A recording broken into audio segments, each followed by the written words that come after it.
আজকে আমি যে মুভিটি এক্সপ্লেন করতে যাচ্ছি এটি একটি হিন্দি কমেডি ড্রামা মুভি। মুভিটির নাম পোস্টার বয়। মুভির গল্পটি ইন্ডিয়ার নাশবন্দি নিয়ে। নাশবন্দি হলো ইন্ডিয়ার জনসংখ্যা নিয়ন্ত্রণের জন্য এক প্রকার সরকারি স্কিম, যেখানে অপারেশন করে পুরুষের সন্তান জন্মদান ক্ষমতা চিরদিনের জন্য নষ্ট করা হয়। ইন্ডিয়ার চাঙ্গিটি গ্রামে হেলথ সেন্টার লোকদেরকে নাশবন্দি করাতে উৎসাহিত করার জন্য একটা পোস্টার ছাপাই, যেটাতে অর্জুন, বিনয় ও জাগায়ন নামের তিনজনের ফটো ইউজ করে হেডলাইনে লেখে আমরা তিনজন নাশবন্দি করিয়েছি, আপনারাও করেন। কিন্তু সমস্যা হলো পোস্টারে যে তিনজনের ফটো ইউজ করা হয়েছে বাস্তবে তারা আসলে নাশবন্দি করায়নি, অথচ ওদিকে গ্রামের সবাই বিশ্বাস করে নেয় যে এরা টাকার লোভে নাশবন্দি করিয়েছে। ব্যাস, অর্জুনের গার্লফ্রেন্ড রিয়া ব্রেকআপ করে নেয়, বিনয়ের বউ অনুপমা বাপের বাড়ি চলে যায়, ওদিকে জাগায়রের ছোট বোনের বিয়েটাও ভেঙে যায়। এরপর শুরু হয় এই তিনজনের মান সম্মান রক্ষার লড়াই। এটুকু ছিল প্রথম পর্বের কাহিনী, আর এটা মুভির দ্বিতীয় পর্ব। তো এরপর কি কি হয় চলুন এখন সেটাই দেখতে চলেছি। কথা দিলাম প্রথম পর্বটি যেমন অস্থির ফানি ছিল, দ্বিতীয় পর্বটিও তেমন অস্থির ফানি হতে চলেছে। তো হাই, আমি Romana, SR Romana explain YouTube চ্যানেলের নতুন আরো একটি ভিডিওতে আপনাকে স্বাগতম। গত পর্বের লাস্টে দেখেছিলাম মাঝরাতের বেলা বিনয় মাস্টার জাগায়র চৌধুরীকে ফোন করে ইমার্জেন্সিতে দেখা করতে বলে। তো জাগায়র বাহিরে আসলে দেখে অর্জুনও এসেছে। অর্জুন বলে মাস্টার কই? সে আমাকে আসতে বললো। এমন সময় মাস্টারজি পৌঁছায় ও খুশিতে গুলগুলা হয়ে চৌধুরী সাহেবের কাছে আসে। কিন্তু মাস্টারজি কিছু বলবে তার আগে অর্জুন বলে চৌধুরী সাহেব, আমি যে নাশবন্দি করাইনি তা গ্রামবাসীর কাছে প্রমাণ করার উপায় পেয়ে গেছি। বিনয় বলে আমিও পেয়ে গেছি, ভগবানের অশেষ কৃপায় অনুপমা প্রেগনেন্ট। অর্জুন খুশি হয়ে বিনয়কে জড়িয়ে ধরে নাচানাচি করে ও বলে চৌধুরী সাহেব, আমার রিয়া বেবিও প্রেগনেন্ট। চৌধুরী সাহেব তো শক, কারণ অর্জুন ও রিয়ার তো বিয়েই হয়নি। বিনয় অবাক হয়ে বলে দেখেছেন ভাই সাহেব, বিয়ের আগেই? চৌধুরী সাহেব বলে তোর শরম লাজ কিছু নেই? অন্তত বিয়েটা তো করে নিতিস। ভাই, বিয়ে তো করতেই যাচ্ছিলাম, তার আগেই তো ব্রেকআপ হয়ে গেল।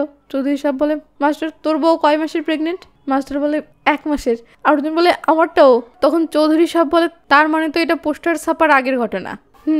তাহলে তো লোক বলবে তোরা শিকার বন্দুক নষ্ট হওয়ার আগে করেছিস। অর্জুন বলে কিন্তু ভাই সাহেব, সবার তো জানার দরকার আছে যে আমরাও পুরুষ, আমরাও বাচ্চা জন্ম দিতে পারি। আব্বে, নিজের পুরুষত্ব প্রমাণ করার জন্য সবার সামনে রিয়ার ইজ্জত নষ্ট করবি? তোর লজ্জা করে না? যাও, সবাই বাসায় যাও। আর হ্যাঁ, হেলথ সেন্টার অফিসার বালায়ন চোকান আমাদের 12 দিন পর যেতে বলেছিল না, তো ততদিন অপেক্ষা করো, তারপর দেখি কি হয়। সিন 15 দিন পর ক্লিনিকে আসলে দেখি বিনয় তার বউকে আল্ট্রাসোনোগ্রাফি করতে নিয়ে এসেছে। তো ডক্টর ম্যাম সোনোগ্রাফি করতে করতে বলে বাবা, আপনি দেখতেছেন বেবিকে? জি দেখতেছি। কিন্তু বেবি কি পাপার পোস্টারটা দেখেছে? অনুপমা অবাক হয়ে বলে হ্যাঁ। ম্যাম বলে হ্যাঁ, বেবি কথা বলতেছে? অনুপমা বলে আমি বলতেছি।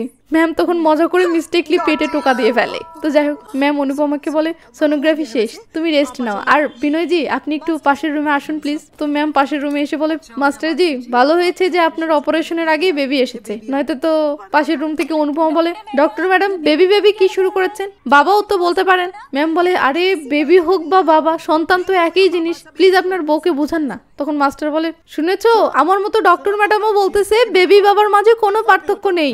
অনুপমা দুম করে এসে বলে এই পার্থক্য তো তুমি তখন বুঝতে পারবে যখন বেবি হওয়ার কারণে আমি তোমাকে তালাক দিয়ে চলে যাব, পেপার সব রেডি আছে। বিনয় তখন ডক্টরের কাছে গিয়ে বলে ম্যাম আপনিই বলে দেন এবার বেবি হবে নাকি বাবা, এখনই দুধ কা দুধ আর পানিকে পানি হয়ে যাক।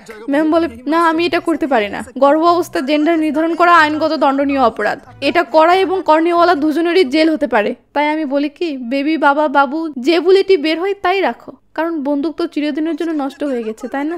অনুপমা তো শখ। তো অনুপমা বলে আমি অত কিছু বুঝি না, আমার ছেলে সন্তানই চাই। ম্যাম বলে চেষ্টা চালিয়ে যাও। অনুপমা বিনয়কে বলে আর যদি ছেলে সন্তান না হয় তো তুমিও আমার জীবনে হবে না, বুঝেছো? বুঝেছি, এবার চলো এখান থেকে। क्या है डॉक्टर मैडम?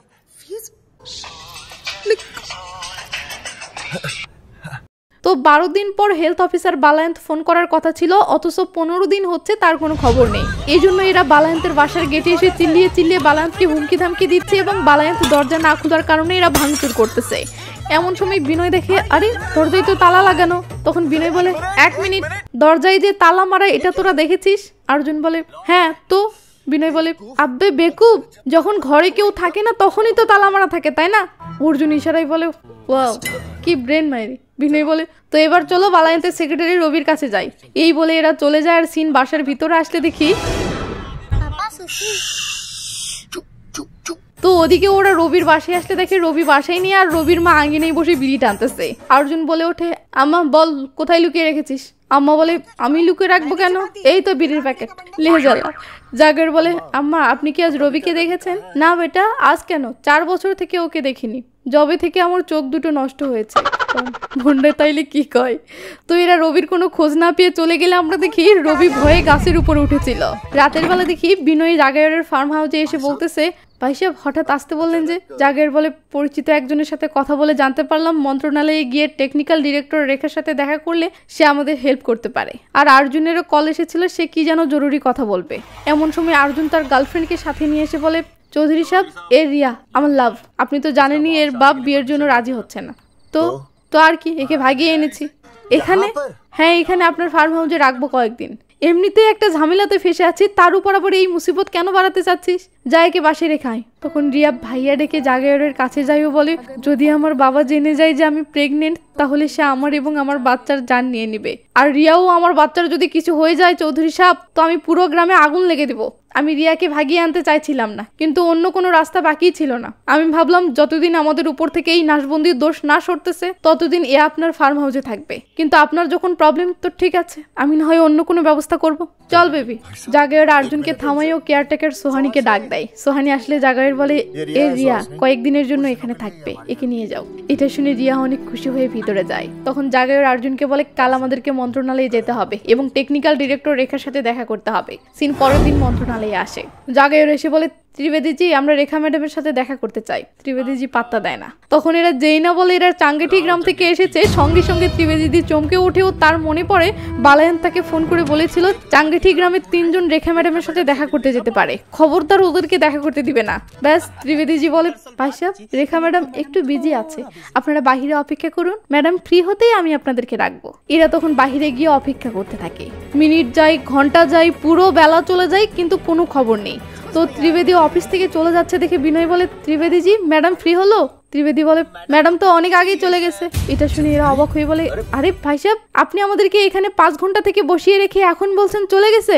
ত্রিবেদী গরম হয়ে বলে, আমি ব্যস্ত আছি, সরেন, আমাকে যেতে দেন। এইসব দেখে ওদিকে জাগরের মাথায় রাগ উঠে যায় ও সে রাগের ঠেলায় রেলিং ধরে ধ্যাম করে একটা টান দেয়। ব্যাস, এরপর দেখি ত্রিবেদী নরম স্বরে বলতেছে, স্যার আমি তো এখানকার সাধারণ একজন কর্মচারী, মালিক তো ম্যাডাম, সে যেভাবে চাইবে আমাকে সেভাবেই চলতে হবে। আর আমার পরিস্থিতি এখন এমন যে আমি এই পরিস্থিতিতে যা বলবো আপনার কাছে তা উল্টোই লাগবে।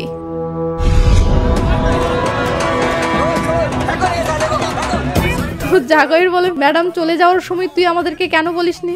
ভাই সাহেব আমি বলতেই চাইছিলাম, প্লিজ আমাকে ক্ষমা করে দিন।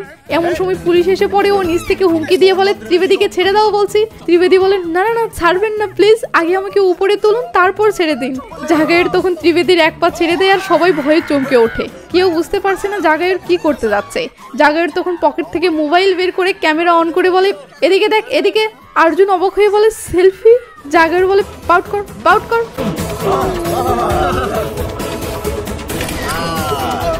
তো জাগর ফাইনালি ত্রিবেদীকে উপরে তুললে সবাই যেন হাঁপ ছেড়ে বাঁচে। এরপর পুলিশ এদেরকে থানায় এনে এদের কাহিনী শোনার পর বলে, আপনারা এসব না করে বরং সরকারের উপর মামলা করেন, সেটাই ভালো হবে। এই বলে পুলিশ এদেরকে ছেড়ে দিলে এরা সোজা একটা উকিলের কাছে আসে। জানকি ভাই। জানকি সবকিছু শুনে বলে, আরে ভাই আপনারা একদম টেনশন নিবেন না, মনে করেন কেস জিতে গেছেন। এই বলি জানকি তার অ্যাসিস্ট্যান্টকে বলে, অজয় আমার টিভি রিপোর্টার ফ্রেন্ড আনিতকে ফোন করে বলো গরমা গরম ব্রেকিং নিউজ আসতে চলেছে। তো এদের নিউজ যে টিভিতে আসতে চলেছে এটা শুনে অর্জুনের বন্ধুরা এবং অর্জুন তো মহা খুশি। এরপর সিন চলে আসে রাজ্য বিধানসভায়। এটা হলো মুখ্যমন্ত্রী আর এটা হলো রেখা ম্যাডাম। এটা সেই রেখা যার সাথে 3 জন দেখা করতে গিয়ে দেখা করতে পারেনি। তো রেখা ম্যাম সেক্সি ভয়েসে বলে, স্যার আপনার রোজ পছন্দ? মুখ্যমন্ত্রীও সেক্সি ভয়েসে বলে, হ্যাঁ রোজ রোজ। এটা শুনে রেখা ম্যাম রোমান্টিক মোডে চলে যাচ্ছে। এমন সময় টিভিতে নাশবন্দির নিউজ দেখে মুখ্যমন্ত্রী চমকে গেলে রেখা বলে, স্যার এটা তো আমাদের ডিপার্টমেন্টের নিউজ। তো রিপোর্টার অনিকেত এই 3 জনের সাথে হওয়া অন্যায়ের বিরুদ্ধে অনেক কথা বলার পর মাস্টারজির দিকে মাইক্রোফোন ধরলে মাস্টারজি বলে, আমরা মন্ত্রণালয়ে গিয়েছিলাম টেকনিক্যাল ডিরেক্টর রেখাজির সাথে দেখা করার জন্য, কিন্তু সে আমাদের সাথে দেখা করেনি। এটা শুনে মুখ্যমন্ত্রী অবাক হয়ে রেখাকে বলে, সে আপনার সাথে দেখা করতে এসেছিল, আপনি বলেননি তো? হ্যাঁ স্যার, সে এসেছিল গতকাল, ত্রিবেদী বলছিল, বাট আমি দেখা করতে পারিনি। কিন্তু কেন? কারণ তখন আমরা দুজনে ওই যে হোটেলে। ও ঠিক আছে, ওকে ওকে। এই বলে মুখ্যমন্ত্রী টিভিটা বন্ধ করতেই ठीक बंद हो गया अब मैं शुरू हो जाऊं এক মিনিট, আপনি গিয়ে আগে চাঙ্গিঠিওয়ালা কেসটা সামলান, আর ওই টাকলা কি নাম জানো, ও বালান্ত বালান্ত, ওর সাথে দেখা করেন प्लीज जाइए हाँ ठीक है सर कल ही बुला लेती हूँ उन्हें আরে এই মহিলা সবসময় একই মুডে কিভাবে থাকতে পারে? স্টপ, সামনে ঘটতে যাচ্ছে এমন কিছু সিন দেখেন, আর এই ফাঁকে আমি একটা কাজ সেরে নেই। মোস্ট ভরসাযোগ্য এবং শীর্ষস্থানীয় গ্লোবাল গেমিং প্ল্যাটফর্ম। এখানকার এভিয়েটর গেম খুবই উত্তেজনাপূর্ণ ও আনন্দদায়ক একটি খেলা। প্রতিটি স্প্রিন্ট, প্রতিটি ফ্লিপে লুকিয়ে আছে রোমাঞ্চকর মুহূর্ত। মোস্টে রয়েছে অসংখ্য গেম যা আপনাকে বিনোদন দিবে এবং মুগ্ধ করবে, যেমন আন্দারবাহার, ক্রাশ এক্স, জেট এক্স ইত্যাদি। প্ল্যাটফর্মটির ব্যবহার সহজ, নিরাপদ এবং ইন্টারন্যাশনাল লাইসেন্স প্রাপ্ত। এটি 24/7 ডেজ গ্রাহক সেবার প্রমিস করে। রেজিস্ট্রেশন করার সময় আমার এক্সক্লুসিভ প্রোমো কোডটি ব্যবহার করে 34,000 টাকা পর্যন্ত বোনাস পেতে পারেন। সেই সাথে আপনার ফার্স্ট ডিপোজিটে এক বিশাল ওয়েলকাম বোনাস পাবেন এবং সাথে সাথে 250 ফ্রি স্পিনও পেয়ে যাবেন। এখানে জাস্ট ফিউ ক্লিকেই আপনি সাইন আপ করতে পারবেন, গেম খেলতে পারবেন এবং মোস্টের টপ লেভেল গেমগুলোর রোমান্স এনজয় করতে পারবেন। তাই ভিডিও শেষে পিন কমেন্ট লিঙ্কে ক্লিক করুন, আমার প্রোমো কোডটি ইউজ করুন এবং মোস্টের অ্যাডভেঞ্চারে জয়েন করুন। ধন্যবাদ। এবার গল্পে ফিরি। পরের সিনে দেখি রেখা এইসবের সাথে জড়িত সবাইকে ডেকে ইচ্ছে মতো ঝাড়তেছে। তো রেখা বালায়ন্তের উপর রেগে গেলে বালায়ন্ত বলে, আমি কি করব ম্যাডাম, মন্ত্রীজি নাশবন্দি শিবিরের উদ্বোধন করার জন্য আসতেছে, এদিকে পোস্টার ছাপানো হয়নি, তাই তাড়াহুড়ো করে যার ফটো পেয়েছি ছাপিয়ে দিয়েছি। আরে বাহ, যার ফটো পেয়েছো ছাপিয়ে দিয়েছো, এখন মন্ত্রীজিকে কি জবাব দেবো? তোমার জন্য জনগণ মন্ত্রীজির উপর আঙ্গুল তুলতেছে আর মন্ত্রী আমার উপর গরম হচ্ছে। রবি দুষ্টু স্বরে বলে, সে আপনাকে দেখলে যদি গরম হয়ে যায় এতে আমরা কি করতে পারি? এই বলে রবি হাসতে থাকলে রেখা রেগে মেগে বলে, কি বললি? সরি, আমি তো আসলে ইয়ার্কি করছিলাম। তুই আমার দেবর লাগিস যে ইয়ার্কি করছিলি? রবি তো চুপ। রেখা বলে, তোমরা কি করবে জানি না, শুধু এটা জানি আমার স্বাস্থ্যমন্ত্রীর উপর যদি আঙ্গুল ওঠে না তো আমি তোমাদের স্বাস্থ্য খারাপ করে দেব, বুঝতে পেরেছো? সিন জাগায়রের বাসায় আসলে দেখি জাগায়রের ছোট ভাই জাগায়রকে বকতেছে ও বলতেছে, তোমার জন্য গ্রামের মানুষের সামনে লজ্জায় মুখ দেখাতে পারছি না। আরে সরকারের উপর কেস করার কি দরকার ছিল? সরকারের তো কিছুই যাবে না, যাবে আমাদের মান সম্মান। আর আঞ্জলি শোন, সুনীলের সাথে তোর ভাঙ্গা বিয়েটা আবার হবে এই আশা মাথা থেকে বাদ দে, কারণ ভাই তোর বিয়ার চিন্তা বাদ দিয়ে কেস লড়তে ব্যস্ত। এটা শুনে জাগায়র বলে, ঠিক আছে আমি কেসটা তুলে নিলাম, তাহলেই কি আঞ্জলির বিয়েটা হবে? ছোট ভাই জবাব দিতে পারে না। তখন জাগায়র বলে, আমি কেসটা লড়তেছি কারণ আমি যদি এই কেস জিতে পোস্টারটাকে ফেক প্রমাণ করতে পারি তবেই আঞ্জলির বিয়েটা হবে।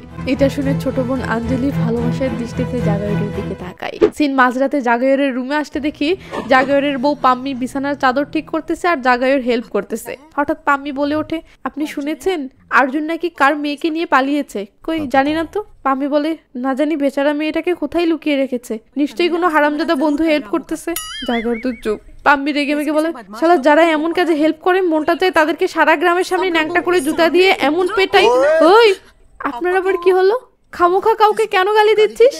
হ্যাঁ, এমন সময় জাগায়রের ফোনে কল আসলে জাগায়র বলে, কলটা রিসিভ কর, দেখ তো কে। পাম্মি রিসিভ করে হ্যালো বলে রিয়া বলে, হ্যালো এটা জাগায়রজির নাম্বার না? এই মাঝরাতে মেয়ের কল, মেজাজ তো খারাপ। তাই পাম্মি বলে, আপনি কে? রিয়া বলে, ওকে ফোনটা দিন না প্লিজ। পাম্মি তখন জাগায়রকে বলে, শুনছেন? এখন সময় কত? জাগায়র বলে, কেন কেউ ফোন করে সময় জানতে চাচ্ছে? পাম্মি বলে, এখন রাত 12টা আর এই মাঝরাতে একটা মেয়ে ফোন করে আপনাকে চাচ্ছে। জাগায়র তখন অবাক হয়ে ফোনটা অ্যাটেন্ড করলে রিয়া বলে, ভাইয়া আমি রিয়া। হ্যাঁ হ্যাঁ বল। ভাইয়ের সন্ধ্যা থেকে লাগাতার বমি হচ্ছে আর এদিকে আর্জুনকে ফোনে পাচ্ছি না, ভাইয়া আপনি একটু ডক্টর নিয়ে আসেন না প্লিজ। জাগায়র তখন পিছন ফিরতেই পাম্মিকে দেখে চমকে গিয়ে বলে, আরে আমার ফার্ম হাউসের কেয়ারটেকার সোহানি, ওর আবার কি হয়েছে? বমি হচ্ছে। কি সে প্রেগনেন্ট? আরে না না, ফার্ম হাউসে আমাদের গরু আছে না, তার বমি হচ্ছে। গরুরও বমি হয়? হ্যাঁ অবশ্যই, মেয়েদের তো বমি হয় আর গরুও তো মেয়ে, তাই না? ও আচ্ছা আচ্ছা। রিয়া বলে, ভাইয়া প্লিজ জলদি আসেন না। হ্যাঁ হ্যাঁ আসতেছি আসতেছি। এই বলে জাগায়ের কলটা কেটে দিলে পাম্মি বলে, আচ্ছা তো সোহানি আমার সাথে কেন কথা বললো না? হ্যাঁ হ্যাঁ অনেক ভালো প্রশ্ন, আমি অবশ্যই এটা ওকে জিজ্ঞেস করব। এখন তাহলে যাই, ডক্টরকে নিয়ে যেতে হবে গরুর কাছে। এই বলে জাগের রেডি হতে থাকলে পাম্মি বলে, এত রাতে আপনি একা যাবেন? সাথে আমিও যাই। জাগের বলে, আরে না না না, মাস্টারজিকে সাথে নিচ্ছি। এই বলে জাগের মাস্টারকে ফোন করে।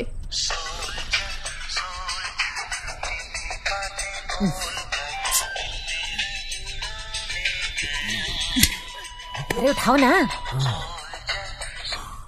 তো মাস্টার কল রিসিভ করেছে, এদিকে পাম্মি পাশেই দাঁড়িয়ে আছে। তাই জাগের বলে, মাস্টার জি আমাদের ফার্ম হাউসে একটা প্রেগনেন্ট গরু আছে না? কি? আরে গরুটা বমি করতেছে। তো আমি কি করব ভাই সাহেব? তুই একটু বোঝার চেষ্টা কর। প্রেগনেন্ট, বমি, ডাক্তার নিয়ে আয়। গরুর বমি হচ্ছে আরে না, বোঝার চেষ্টা কর। রিয়া রিয়া, ও হ্যাঁ হ্যাঁ রিয়া রিয়া, অর্জুনের রিয়া। আচ্ছা আচ্ছা, আমি ডাক্তার নিয়ে আসতেছি। ঠিক আছে, আমিও আসতেছি। এই বলে জাগাইয়ের কলটা কাটতেই পাম্মি বলে, তুমি না বললে গরুর বমি হচ্ছে, তাহলে ডায়রিয়া করছিলে কেন? আরে পাগলি, গরুর পেট ফুলে গিয়ে ডায়রিয়া হচ্ছে, আরো দেরি করলে ম্যালেরিয়াও হতে পারে। আমি গেলাম। পাম্মির তো সব মাথার উপর দিয়ে গেল। জাগাইয়ের ফার্ম হাউসের গেটে দাঁড়িয়ে আছে, এমন সময় মাস্টার ডক্টর ম্যামকে নিয়ে এভাবে হাজির হয়। জাগাইয়ের তো অবাক, মানে মাস্টার জি ডক্টর ম্যামকে ঘুম থেকে তুলে নিয়ে এসেছে, বাট ম্যাম আস্তে আস্তে পথের মাঝে আবার ঘুমিয়ে গেছে। তো মাস্টার জি ওড়না দিয়ে ডক্টরকে বেঁধে রেখেছে দেখে জাগাইয়ের বলে, এভাবে ওকে বেঁধে রেখেছিস কেন? মাস্টার বলে, স্কুটিরে ওঠার সময় উনি ওড়নাটা খুলে আমার হাতে দিয়ে বললো আমাকে বেঁধে রাখো, কারণ স্কুটিরে আমার ঘুম পায়, তাই বেঁধে রেখেছি। তো ডক্টর ম্যাম ওঠেন, আমরা পৌঁছে গেছি। এই বলে মাস্টার ওড়নার বাঁধন খুলতেই healthy and strong. Thank you so much. তো ম্যাম জাগাইরকে বলে, আমি আপনাকে কোথায় জানি দেখেছি। জাগাইর তো বুঝতেছে তাকে পোস্টারে দেখেছে, তাই জাগাইর এড়িয়ে যাওয়ার চেষ্টা করলে ম্যাম আবার মনে করার জন্য ব্রেনে প্রেসার দিতে ধরতেই মাস্টার বলে ওঠে, ম্যাম বাদ দেন, ঘুম কেটে গেলে হয়তো এমনি মনে পড়বে। এই বলে মাস্টার জি ম্যামকে ভিতরে নিয়ে আসলে ম্যাম বলে, পেশেন্ট কোথায়? মাস্টার রিয়াকে দেখিয়ে বলে, এই তো। ম্যাম বলে, এই মেয়েটা আবার কে? পেশেন্ট। মেয়েটা আপনার কে? আমার। পাশ থেকে জাগাইর বলে ওঠে, এর বউ। হ্যাঁ? ম্যাম ও রিয়া দুজনেই তো শক। ম্যাম বলে, আপনার বউ? এই মেয়ে? হ্যাঁ। না না না, এই বলে ম্যাম রিয়াকে ভালো করে দেখে বলে, এই মেয়ে তো তোমার বউ নয়। আমার সোনোগ্রাফি সেন্টারে যে এসেছিল সে তো এটা নয়, সে আলাদা ছিল, এ তো অন্য কেউ, এ তো বদলে গেছে। বলো কে এই মেয়ে? ডক্টর ম্যাম, আমি তো একেই আপনার কাছে নিয়ে গিয়েছিলাম। এই মেয়ে মোটেও না, আমার 25 বছরের রেকর্ড, আমি গ্যারান্টি দিয়ে বলতে পারি সেদিন যে এসেছিল সে এই মেয়ে নয়, এ বদলে গেছে।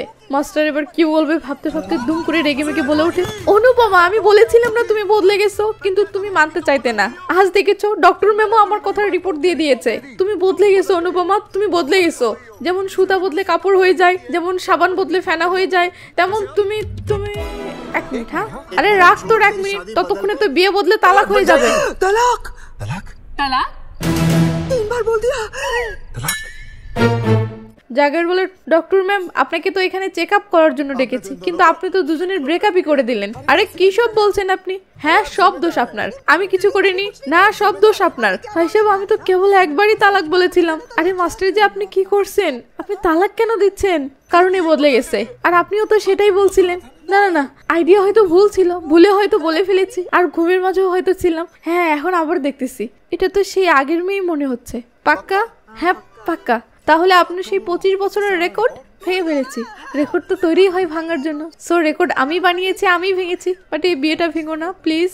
জাগার বলে, ঠিক আছে ঠিক আছে, আপনি এবার চেক আপ করেন। তো ম্যাম রিয়াকে জিজ্ঞেস করে, রাতে কি কি খেয়েছো? রিয়া তখন খানিকগুলো খাবারের নাম বললে ম্যাম মাস্টারকে বলে, ভয় পাওয়ার কিছু নেই, তার গ্যাস হয়েছে, তো চলুন মাস্টার জি। এটা বলতেই মাস্টার খপ করে ম্যামের বুক থেকে ওনাটা টান দেয়। জাগারের অবাক হলে মাস্টার বলে, আবার বাঁচতে হবে তো, নয়তো ঘুমের মাঝে স্কুটির থেকে পড়ে যাবে। ম্যাম বলে, সে ঠিকই বলেছে, গত মাসেই পড়ে গিয়েছিলাম। হ্যাঁ, কে স্কুটির চালাচ্ছিল? আমি। হ্যাঁ मतलब चले बाय बाय। পরের দিন সিন চলে আসে জাগায়রের বাসার সামনে। জাগায়র আর মাস্টার বাড়ির উঠোনে দাঁড়িয়ে গল্প করতেছে, এমন সময় পাম্মি বের হয়ে বলে, মাস্টার জি কালকে কোন ডক্টরকে নিয়ে গিয়েছিলে গরুর চিকিৎসা করতে? গরু তো রাতারাতি একদম ঠিক হয়ে গেছে।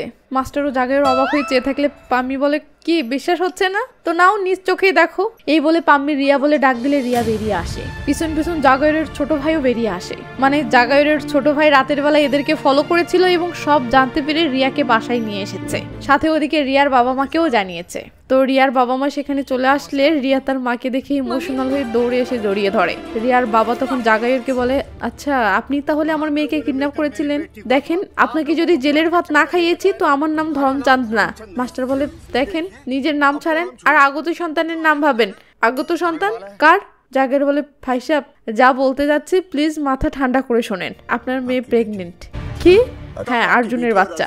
এটা শুনে রিয়ার বাবা রেগে মেগে রিয়াকে মারতে ধরতেই জাগায়র তাকে থামাইও বলে, মানতেছি তারা ভুল করেছে, কিন্তু আপনিও তো এদেরকে বিয়ে না দিয়ে ভুল করেছেন। পাশ থেকে মাস্টার বলে, অর্জুন আপনাকে নানা বানিয়ে বিয়ের জন্য তো নানাও করতে পারতো, পালিয়ে যেতে পারতো, তাই না? কিন্তু সে সেটা করেনি, কারণ সে আপনার মেয়েকে অনেক ভালোবাসে। আপনি যদি চেরাগ নিয়েও খুঁজতে বের হন না, তো অর্জুনের মতো দ্বিতীয় একটা ছেলেকেও খুঁজে পাবেন না। আরে আমি একটা অর্জুনকে নিয়েই প্যারাই আছি, দ্বিতীয় অর্জুন কেন খুঁজতে যাব? এমন সময় ওইদিকে অর্জুনও চলে আসে, ওই এদের এইসব আলাপ শুনে দূরে দাঁড়িয়ে থাকে। তো রিয়ার বাবা বলে, দেখেন আমরা জানি যে এটা অর্জুনের সন্তান, কিন্তু গ্রামবাসীকে কে বুঝাবে? তারা তো এটাই বলবে, তাই না, যে অর্জুন তো নাশবন্দি করেছে, তার মানে এটা অন্য কারো সন্তান। তখন আঙ্গুল তো আমার মেয়ের উপরেই উঠবে, তাই না? তাই এই সন্তান নষ্ট। অর্জুন দুম করে এসে বলে, না এটা করবেন না। রিয়ার বাবা বলে, তোমরা তো সরকারের উপরে কেস করেছো, তাই না? তো যাও কোর্টে প্রমাণ করো যে তুমি নাশবন্দি করাওনি। আর যদি এটা পারো তো আমি নিজেই রিয়াকে তোমার হাতে তুলে দিব, নয়তো রিয়াকে ভুলে যাও। এই বলে রিয়ার বাবা রিয়াকে জোর করে নিয়ে চলে যায়। ব্যাস, সিন চলে আসে কোর্টে। কোর্টে বিপক্ষ উকিল অনেকগুলো ফেক ডকুমেন্ট প্রদান করে এটা প্রমাণ করার চেষ্টা করে যে এরা তিনজন টাকার বিনিময়ে নাশবন্দি করেছে। সবকিছু শুনে জজ সাহেব বলেন, আদালত জাগের চৌধুরী, অর্জুন সিং এবং বিনয় শর্মাকে নিজের পক্ষে প্রমাণ পেশ করার সময় দিয়ে আগামী তারিখ পর্যন্ত শুনানি মুলতবি করলো। এটা শুনে এরা তিনজন হতাশ হয়ে বাসায় ফেরে। এরপর একের পর এক কোর্টে তারিখ আসতে থাকে আর এদের মুসিবত আরো বাড়তে থাকে। জাগরের মেয়ে ঠিকমতো স্কুলে যেতে পারছে না, কারণ তার সহপাঠীরা তাকে নিয়ে ঠাট্টা করতে শুরু করেছে। ওদিকে মাস্টারের বউ আবার ছেলে সন্তানের আশায় বুক বেঁধে আছে। যদি বাই চান্স আবার মেয়ে সন্তান হয়, তাহলে অনুপমা তো বলেই দিয়েছে সে বিনয়কে তালাক দেবে, সেটার এক টেনশন। ওদিকে অর্জুন নিজেকে নির্দোষ প্রমাণ করতে পারছে না দেখে রিয়ার বাবা আবার সন্তানটা নষ্ট করার জন্য ইন্টারনেটে অ্যাবর্শন সেন্টার খুঁজতেছে। এটা দেখে রিয়ার কষ্ট পাচ্ছে, বাট কিছু তো বলতে পারছে না। সবকিছুর সমাধান এখন কেসটা জেতা। বাট কোর্টে তারিখের পর তারিখ যাচ্ছে, তবে এরা তিনজন কিছুতেই প্রমাণ করতে পারছে না যে এরা নাশবন্দি করায়নি। ওদিকে আঞ্জলির হবু বর সুনীলও অন্য কোথাও বিয়ে করছে না, কারণ সে আঞ্জলিকে ভালোবাসে। তাই সেও এই কেসের রায়ের অপেক্ষাতে বসে আছে। তো কোর্টে চক্কর কাটতে কাটতে শেষমেশ তিনজন হতাশ হয়ে গেলে টিভি রিপোর্টার আনিকেত এদের সাথে দেখা করে বলে, আপনারা হিম্মত হারবেন না, আপনাদের শুনানি অবশ্যই হবে, তবে সেটা জজ কোর্টে না, পাবলিকের কোর্টে। আর এটাতে আমি আপনাদেরকে হেল্প করব। আমি পুরো দেশের জনগণের কাছে আপনাদের আসল কাহিনী পৌঁছাবো, যেন পাবলিক সত্যটা জানতে পারে। জাগর বলে, দেখো তোমাকে দেওয়ার মতো টাকা আমাদের নেই। আনিকেত বলে, টাকা তো অনেক কামিয়েছি, এবার একটা সুযোগ দেন ইমান কামানোর। জাগর রাজি হলে আনিকেত বলে, আগামীকাল প্রেস কনফারেন্স ডাকবো। সিন চলে আসে পরের দিন প্রেস কনফারেন্সে।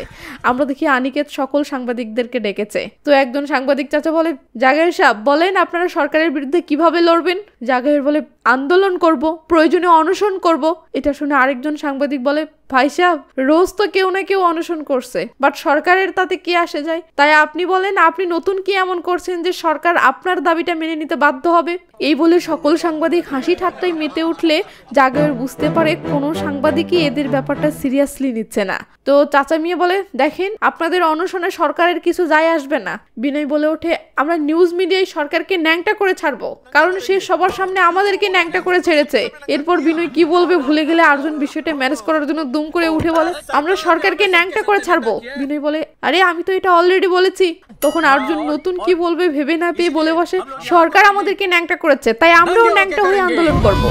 হ্যাঁ, সবাই তো রীতিমতো শক। এদিকে অর্জুন তো মুখ ফসকে বলে দিয়েও শক, বাট ন্যাংটা হয়ে আন্দোলন করার কথা শুনে সব সাংবাদিক এবার সিরিয়াস হয়ে গেছে। এটা জাগর লক্ষ্য করেও বুঝতে পারে সাংবাদিকরা সবসময় মশলাদার নিউজে ইন্টারেস্ট দেখায়। তাই সাংবাদিক যখন জাগরকে জিজ্ঞেস করে, আপনারা কি সত্যিই ন্যাংটা হয়ে আন্দোলন করতে যাচ্ছেন? তখন জাগর বলে, হ্যাঁ। বিনয় বলে, ভাই সাহেব এইসব কি বলছেন? জাগর বলে, বডি বানানো শুরু করে দে। কেন ভাই সাহেব? আরে সারা দেশের জনগণের সামনে ন্যাংটা হবি, বডি ভালো হতে হবে না? আনিকেত বলে, ভাই সাহেব কি সব বলছেন? জাগর বলে, যা বলছি ভেবেই বলছি। এই বলে জাগর উঠে দাঁড়ায় সকল সাংবাদিককে উদ্দেশ্য করে বলে, সরকারের বিরুদ্ধে আন্দোলন করব, আর সেটা ন্যাংটা হয়ে করব। এটা শুনে সকল সাংবাদিক হুমড়ি খেয়ে পড়ে এবং দেশের সকল পত্রিকা এই নিউজটা কভার করে পত্রিকার ফ্রন্ট পেজে ছাপিয়ে দেয়। সিন পরের দিনে আসতে দেখি জাগর গান্ধী ময়দানে আন্দোলনে যাওয়ার জন্য বাসা থেকে বের হচ্ছে। তো অর্জুন একটা মিনি ট্রাকের ব্যবস্থা করেছে দেখে জাগর খুশি হলে বিনয় বলে, জানেন এই ট্রাকের মালিক কে? জাগর বলে, কে? তখন আঞ্জলির হবু বর সুনীল সামনে আসে। এটা দেখে আঞ্জলি তো মহা খুশি হয়। জাগর বলে, তোমার বাবা এসব করার অনুমতি দিয়েছে? সুনীল বলে, দেয়নি, তবে খুব শীঘ্রই হয়তো দিবে। তো এরা ট্রাক নিয়ে গান্ধী ময়দানের দিকে রওনা দিলে দেখি গান্ধী ময়দানে এদের জন্য স্টেজ সাজানো হয়েছে। স্টেজ কমপ্লিট হলে সেখানে সকল সাংবাদিকদের টিম হাজির হয়। সিন হসপিটালে আসলে দেখি রিয়ার পেট ব্যথা শুরু হয়েছে, তাই তাকে হসপিটালে আনা হয়েছে। তো রিয়া রিসেপশনে এসে বলে, ম্যাম এখানে টিভি আছে? হ্যাঁ, এখানে 7টা পেশেন্টের টিভি আছে আর ডক্টর তাদের চিকিৎসা করতেছে। আরে টিভি নয়, টিভি টেলিভিশন। ও হ্যাঁ আছে তো। তো চালু করেন না, টিভিতে আন্দোলনের নিউজ লাইভ হতে যাচ্ছে। এটা শুনে মেয়েটি টিভি চালু করে আর সিন জাগরের বাসায় আসলে দেখি বাসায় বসে থেকে জাগরের বউ পাম্মিও জাগরের ছোট বোন আঞ্জলিও এই লাইভ দেখতেছে। সিন মাস্টারজির স্কুলে আসলে দেখি স্কুলের সকল ছাত্র শিক্ষক এবং আস্থা ম্যামও লাইভটা দেখতেছে। যারা প্রথম পর্বটি দেখেছেন তারা তো জানেনই মাস্টারজি হলো আস্থা ম্যাডামের ক্রাশ। তো যাই হোক এই লাইভটা ওদিকে মন্ত্রীজিও দেখতেছে, বাট সে সিরিয়াস না নিয়ে ঠাট্টা করতেছে। এভাবেই অনেকক্ষণ ধরে একের পর এক সবার ভাষণ চলতে থাকলে স্টেজের সামনে থেকে একজন সাংবাদিক বলে ওঠে, ও ভাই সাহেব ভাষণবাজি তো অনেক হলো, কাপড় কখন খুলবেন? তখন জনগণও কাপড় খোলার দাবি শুরু করলে মাস্টারজি মাইকে বলে, এখন এই আন্দোলনের জনক অর্জুন সিং জি সর্বপ্রথম কাপড় খুলে এই আন্দোলনের উদ্ঘাটন করবেন। এটা শুনে অর্জুনের তো কলিজা শুকিয়ে যায়। ওদিকে রিয়ার টিভিতে এসব দেখছিল এবং খুশি হচ্ছিল। তো অর্জুন কাপড় খুলতে গিয়ে সংকোচ করতেছে দেখে রিয়া অর্জুনকে কল করে।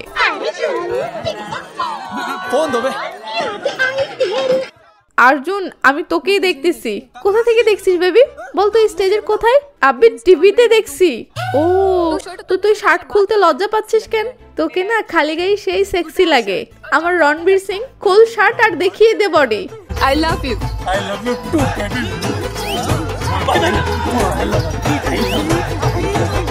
जैकेट उतारो, मैं उतर भी नहीं बनना है। Come on, Arjun.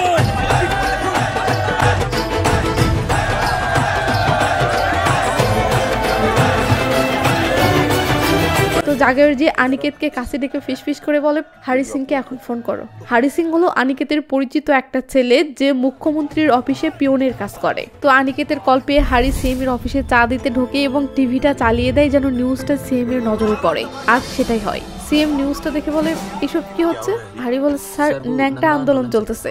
কি ন্যাংটা আন্দোলন? হ্যাঁ স্যার, গান্ধী ময়দানে চাঙ্গেঠি গ্রামের 3 জনের ন্যাংটা আন্দোলন চলতেছে, সেটাই দেখছিলাম। তো ওদিকে আনিকেত অ্যানাউন্স করে এখন কাপড় খুলবেন চাঙ্গেঠির মাস্টার বিনয় শর্মা। मास्टर जी कपड़े उतारिए। नहीं कपड़े कपड़े उतारिए। अरे टाई नहीं मास्टर जी, कपड़े उतारिए। उतारो यार, रोज रसोई रात में आता हूँ मैं।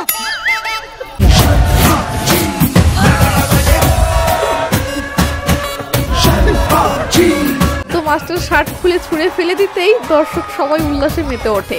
এরপর সবাই চিল্লিয়ে বলতে থাকে, জাগরজি এবার আপনার পালা, কাপড় খুলুন। এই বলে সবাই উল্লাস করতে থাকলে জাগর ভেবাচাকে খেয়ে থ মেরে দাঁড়িয়ে থাকে। আসলে সে লজ্জা পাচ্ছে, বাট কিছু তো করার নেই। তাই জাগরজি পাকড়ি খুলতে শুরু করে আর সিন মন্ত্রণালয়ে আসে। আমরা দেখি সিএম সবাইকে নিয়ে বসে থেকে টিভিতে এসব দেখতেছে আর রাগে ফুলতেছে। এদিকে সাংবাদিক বলে, সরকার এখনো কোনো স্টেপ নেয়নি, তাই অর্জুন সিং এখন প্যান্ট খুলবে। ক্যামেরা তখন অর্জুনের দিকে যেতেই অর্জুন প্যান্ট খুলে ফেলে।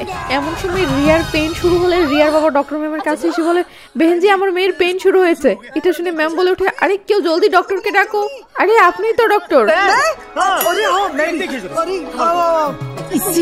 তো ম্যাম রিয়াকে নিয়ে যায়। ওদিকে সাংবাদিক বলে, এখন প্যান্ট খুলবেন মাস্টারজি বিনয় শর্মা। মাস্টারজি খুলে ফেলুন। মাস্টার তো ভেবেচাকে খেয়ে থ মেরে আছে। মাস্টারের বউ অনুপমাও হসপিটালে বসে টিভিতে এসব দেখছিল। হঠাৎ মাস্টারের ফোনে কল আসে। মাস্টার কলটা ধরে বলে, অনুপমা তুমি ঠিক আছো? হ্যাঁ, টেনশন করো না, এবার নিশ্চয়ই ছেলে সন্তানই হবে। সন্তান ছেলে হোক বা মেয়ে, সন্তান তো সন্তানই, তাই না? তাই মেয়েতে আমার কোনো আপত্তি নেই। এটা শুনে মাস্টারজি বলে ওঠে, I love you Anupama. I love you।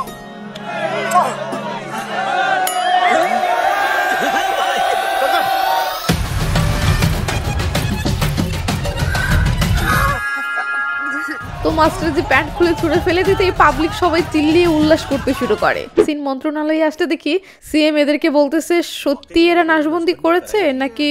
এটা শুনতেই ভয় সবার মুখ চুপসে যায়। যেটা দেখে সিএম যা বোঝার তা বুঝে যায়। ব্যাস সিএম বলে ওঠে, ফোর্স রেডি করো। তো সিএম ফোর্স নিয়ে বেরিয়ে পড়লে হারি আনিকেতকে কল করে। কথা বলা শেষে আনিকেত ভয়ে কাঁপতে কাঁপতে এসে বলে, জাগরজি সিএম সাহেব আসতেছে। এটা শুনে অর্জুন খুশি হয়ে বলে, তার মানে সে মেনে নিয়েছে? আনিকেত বলে, সেটা জানি না, তবে সে পুরো ফোর্স নিয়ে আসতেছে। এটা শুনে সবার কিডনিতে হার্ট অ্যাটাক আসে। অর্জুন বলে, সে আমাদের এনকাউন্টার করবে না তো? জাগর বলে, আরে ভয় পাচ্ছিস কেন, আসতে দেখ, কি হয় দেখে নিব। তখনই সিএম এর ফোর্স ময়দানে ঢুকে।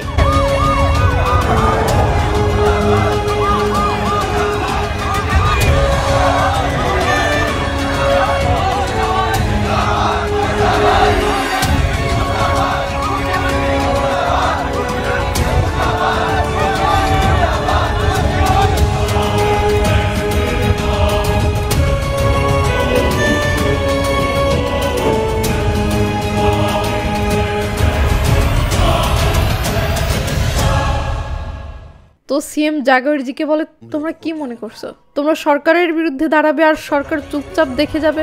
ভুল ভেবেছ। এই বলে সিএম মাইক্রোফোনের কাছে এসে সবার উদ্দেশ্যে বলে, এরা সরকারের বিরুদ্ধে আন্দোলন করতেছে, অথচ আপনারা এদের সঙ্গ দিচ্ছেন কেন? একজন বলে ওঠে, এরা সঠিক তাই। পাশ থেকে আরেকজন বলে ওঠে, আমাদের বিশ্বাস এদের সাথে ধোঁকা হয়েছে। সব শুনে সিএম বলে, ঠিক আছে ঠিক আছে, আপনারা এতদিন শুধু এই পোস্টার ভয়েসদের কথা শুনেছেন, কিন্তু আজ আমি শোনাবো আসল সত্যটা কি। এটা শুনে এরা তিনজন তো কনফিউশনে পড়ে যায় যে সিএম এদের পক্ষে নাকি বিপক্ষে। তো সিএম বালাহেনকে ডাকলে মুখ্যমন্ত্রী বলে, আসুন সবাইকে বলুন সত্যটা কি। বালাহেন তখন স্টেজে এসে সবার উদ্দেশ্যে বলে, শুনুন আমি বলছি সত্য কি। সত্য তো এটা যে এরা তিনজন চাঙ্গিঠি গ্রামের নাশবন্দি শিবিরে এসেছিল এবং তিনজনই নিজের ইচ্ছাতে নাশবন্দি।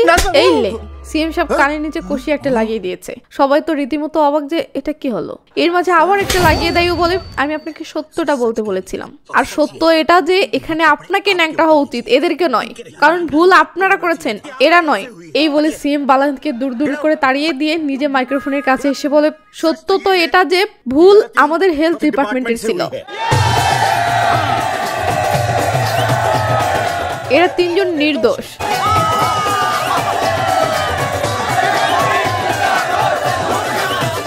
আমি সিএম সবার সামনে এই তিনজনের থেকে ক্ষমা চাচ্ছি। এরা বলে, আরে না না স্যার কি বলছেন? সিএম বলে, আর হ্যাঁ, সরকারের পক্ষ থেকে এই তিনজনকেই 2 লাখ করে দেওয়া হবে। এটা শুনে এরা সবাই তো মহা খুশি। এমন সময় আর্জুনের ফোনে রিয়ার কল আসলে আর্জুন কলটা রিসিভ করে বলে ওঠে, হ্যালো বেবি, সিএম স্যার নিজেই ঘোষণা করেছে যে আমরা নির্দোষ।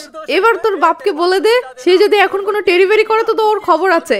আরে না বেটা না, সেটার প্রয়োজন পড়বে না।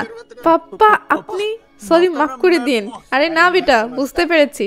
আর এখন তুইও বুঝতে পারবি যে একজন বেটির বাপ হওয়ার কি জ্বালা। মানে হলো এই, তুই বেটির বাপ হয়ে গেছিস।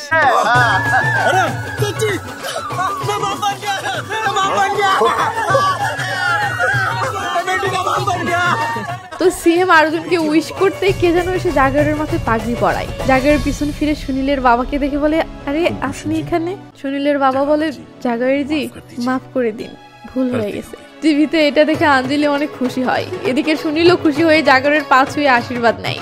তো জাগরের এবার মাইক্রোফোনের কাছে এসে সবার উদ্দেশ্যে বলে, আপনারা তো জেনে গেলেন যে আমরা তিনজন নাশবন্দির অপারেশন করিনি, কিন্তু আজ আমি সিএম এর সামনে আমার এবং আমার বাকি 2 জন বন্ধুর পক্ষ থেকে ঘোষণা করতেছি যে আমরা তিনজন গ্রামে পৌঁছালে সর্বপ্রথমেই নাশবন্দির অপারেশন করব। এটা শুনে মাস্টারজি শক হয়ে বলে, ভাই সাহেব নাশবন্দি?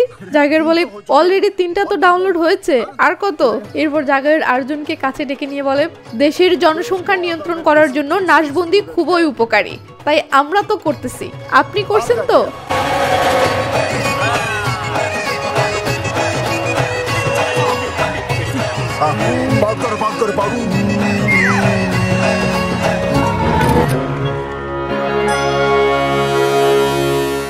তো মুভিটি দেখার সময় যদি একবারও আপনার ঠোঁটের কোণে হাসি ফুটে উঠে থাকে তাহলে প্লিজ একটা লাইক দিন।